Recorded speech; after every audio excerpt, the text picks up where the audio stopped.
ஆண்டவரை இயேசு கிறிஸ்து இந்த உலகத்திலே பிறந்த பொழுது மரியாளின் வழியாய் பிறக்க வேண்டும் என்று குறிப்பாக மரியாளை தேவன் ஏன் தெரிந்து கொண்டார்? மரியாள் அவர்கள் வாழ்ந்த அந்த காலகட்டத்தில் யூதேயாவிலே பெத்லெகேமிலும் அல்லது எருசலேமிலும் அநேக கன்னி பெண்கள் இருந்தார்கள். தேவனுக்கு பயந்தவர்களாய் இருந்தார்கள், நீதி உள்ளவர்களாய் இருந்தார்கள். ஆனால் குறிப்பாக மரியாளை மட்டும் தேவன் ஏன் தெரிந்து கொண்டார்? அந்த காரணம் மிக மிக முக்கியமானது. தேவன் தாம் இந்த உலகத்தில் செயல்படுகிற பொழுது அவர் ஏற்ற நேரத்தையும் ஏற்ற காலத்தையும் ஏற்ற இடத்தையும் ஏற்ற மனுஷர் வழியாய் அவர் செயல்படுகிறவராய் இருக்கிறார். அதில் நீதி இருக்கும், அதில் தேவனுடைய ஆசீர்வாதம் இருக்கும். இந்த வீடியோவை நீங்கள் ஸ்கிப் பண்ணாமல் பாருங்கள். இந்த ரகசியத்தை மரியாளை தேவன் ஏன் தெரிந்து கொண்டார், குறிப்பாக மரியாளை மட்டும் தேவன் ஏன் தெரிந்து கொண்டார் என்பதை குறித்து இந்த நாளில் நாம் பார்க்க போகிறோம். பரிசுத்த ஆவியானவர் இது உங்களுக்கு வெளிப்படுத்துகிறவராக இருக்கிறார். இது உங்களுக்கு ஆசீர்வாதமாக இருந்தால் மற்றவர்களுக்கு இதை நீங்கள் ஷேர் பண்ணுங்கள், அநேகருக்கு இது ஷேர் பண்ணிட்டே இருங்க. அது மிகப்பெரிய ஒரு ஆசீர்வாதமாக இருக்கும்.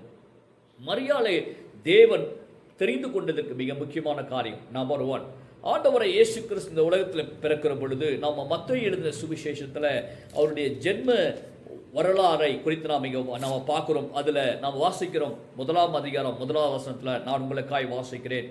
ஆபிரகாமின் குமாரனாகிய தாவீதின் குமாரனாகிய இயேசு கிறிஸ்துனுடைய வம்ச வரலாறு. இங்கே ஆண்டவரை இயேசு கிறிஸ்துனுடைய வம்ச வரலாறை குறித்து சொல்லும் பொழுது அவர் தாவீதின் குமாரன் என்று சொல்லப்படுகிறது. பழைய ஏற்பாட்டில் அநேக நேரங்கள் நாம் வாசிக்கிறோம், தாவீதின் குமார் இந்த உலகத்திலே நீண்ட ஒரு அழியாத ஒரு ஆட்சியை, ஒரு சமாதானத்தின் ஆட்சியை அவர் கொண்டு வருவார் என்று வேதத்தில் அநேக இடங்களை நாம் வாசிக்கிறோம். இவர் தாவீதின் வம்சத்தின் வழியாய் இவர் பிறக்க வேண்டும் என்பது தீர்க்க தரிசனமாய் உரைக்கப்பட்டிருக்கிறது. அப்படி நாம் பார்க்கிற பொழுது தாவீதின் வம்சத்திலே சாலமோனுக்கு அடுத்து அந்த பிறந்த அந்த வம்சத்திலே தாவீதின் குமாரனாய் இருந்த கோனியா என்கிற ஒரு மகன் தாவீதுக்கு இருந்தார். எரேமியா தீர்க்கதரிசியின் புஸ்தகத்தில் நாம் இதை வாசிக்கிறோம்.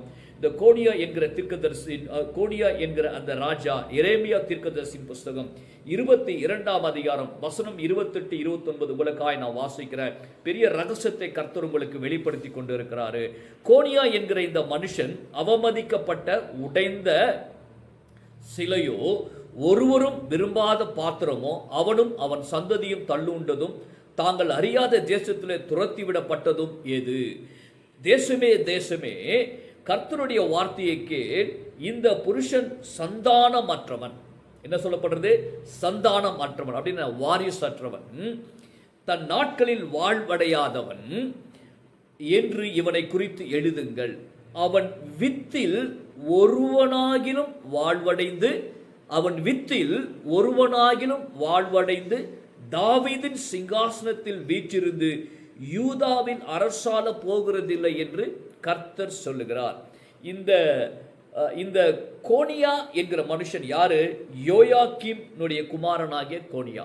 யோயாக்கீம் என்கிற ராஜாவின் வம்சாவளியில் வந்த கோனியா. இந்த கோனியா தேவனுக்கு விரோதமான காரியத்தை செய்தனாலே, தேவனுடைய உடன்படிக்கை மீறியதனாலே, அந்நிய காரியங்களுக்கு முக்கியத்துவம் கொடுத்தனாலே, தேவனுடைய சமூகத்தில் அவர்கள் தேவனுக்கு செலுத்த வேண்டிய காரியங்களை செலுத்தாதபடிக்கு துன்மார்க்கமான வாழ்க்கையை வாழ்ந்து இஸ்ரவேல் ஜனங்களையும் அப்படி செய்யும்படியாய் அவன் வழி நடத்தியதாலே கர்த்தர் இந்த சாபத்தை கொடுக்கிறார். கோனியா என்கிற இந்த தாவீதின் வம்சவழியில் வந்த குமாரனுக்கு சந்தானம் கிடையாது, பிள்ளைகள் கிடையாது. அது மாத்திரமல்ல, கர்த்தர் சொல்கிறாரு தாவீதின் சிங்காசனத்தில் இவன் வீற்றிருப்பதில்லை. அப்படின்னா அப்ப இந்த யோசேப்பு தாவீதின் வம்சவழியிலே வந்தவர் இல்லையா? ஆனால் இந்த யோசேப்பு தாவீதின் வம்சத்தில் வந்தவர். இந்த யோசேப்பு இந்த கோனியா என்கிற அந்த வம்ச வரலாறிலே இருந்து வந்த அவனுடைய சகோதரன் என்று சொல்லப்படுற அந்த வம்ச வரலாறிலிருந்து வந்தவர், அவர் பிறந்தவர். அதை நாம் இங்க வாசிக்கிற மத்தேயு 1ஆம் அதிகாரம் 16ஆம் வசனத்தில் நாம் இங்கே வாசிக்கிறோம். இந்த யாக்கோப்பு மரியாளுடைய புருஷனாகிய யோசேப்பை பெற்றான். யாக்கோப் என்கிற அந்த ஒரு மனுஷன் மரியாளுடைய புருஷனாகிய யாக்கோப்பை நல்லா கவனிக்கணும். இந்த யோசேப்பனுடைய தகப்பனுடைய பெயர் யாக்கோப். மரியாளினுடைய கணவன் ஆண்டவராய் இயேசு கிறிஸ்து இந்த உலகத்திலே அவர் பிறந்த மரியாளு யோசேப்பினுடைய அந்த வழியில் அவர் பிறந்தவர். ஆனால் மரியாள் இடத்துல அவர் பிறந்தார். ஆனால் மரியாள் இடத்துல பிறந்தவர் யோசேப்பின் மூலமாய் அவர் பிறக்கவில்லை. அவர் எப்படி பிறந்தார்? நமக்கெல்லாம் வேதத்தில் வாசிக்கிறோம். பரிசுத்த ஆவியினாலே பரிசுத்த ஆவி அவர் மேல் நிழலிடும், உன்னதமானவருடைய பலன் அவள் மேல் இறங்கும். அப்பொழுது நீ கர்ப்பவதியாகி ஒரு குமாரனை பெறுவாய், அவருக்கு இயேசு என்று பெயரிடுவாய் என்று தேவதூதன் பார்த்து சொல்றாங்க. அப்படி என்றால் இந்த சபிக்கப்பட்ட ஒரு சந்ததியில் இருந்து ஒரு தேவகுமாரன் பிறப்பது சாத்தியமற்ற ஒரு காரியம். இந்த கோனியா என்கிற இந்த தாவீதின் வம்சவழியில் வந்த இந்த அரசனுடைய வம்சவழியில் வந்த அது சபிக்கப்பட்டதா இருக்கு. கர்த்தர் சொல்றாரு, அவன் சபிக்கப்பட்டவன், அவன் சந்தானம் சபிக்கப்பட்டது, அவனுடைய வம்சவழி சபிக்கப்பட்டதா இருக்கிறது. அதிலே தேவன் ஒருபொழுதும் பிறப்பது கிடையாது. அப்படின்னா இந்த யோசேப்பு அந்த வம்சவழியிலே வந்தார்.